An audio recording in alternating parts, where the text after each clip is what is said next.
ఉద్ధరేదాత్మనాత్మానం నాత్మానమవసాదయేత్ ఆత్మైవ హ్యత్మనో బంధుః ఆత్మైవ రిపురాత్మనః. పద అర్థం చూద్దాం రండి.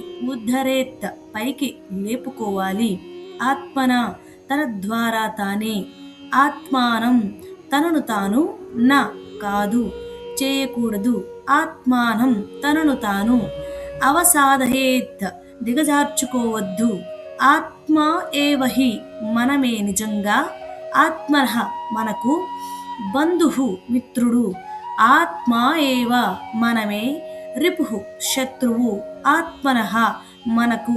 ఇప్పుడు తాత్పర్యం చూద్దాం రండి. కృష్ణుడు చెప్తున్నాడు, అర్జున జీవితంలో ఒక గొప్ప సత్యాన్ని అర్థం చేసుకో.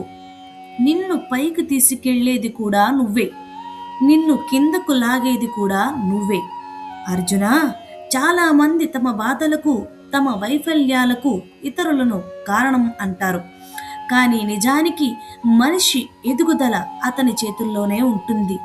నువ్వు నీ మనస్సును సరిగా నడిపిస్తే అది నిన్ను ఉన్నత స్థితికి తీసుకెళ్తుంది. నువ్వు దానిని నియంత్రించకపోతే అదే నిన్ను పతనం వైపు నడిపిస్తుంది. అర్జున అందుకే నిన్ను నీవు తక్కువ చేసుకోవద్దు, నిరాశలో పడిపోవద్దు, ధైర్యంగా నిలబడు, నీ మనస్సును స్నేహితుడిగా మార్చుకో, అప్పుడు నీ జీవితమే మారిపోతుంది. అర్జున మనిషికి బయట శత్రువుల కంటే లోపల ఉన్న అదుపులేని మనస్సే పెద్ద శత్రువు.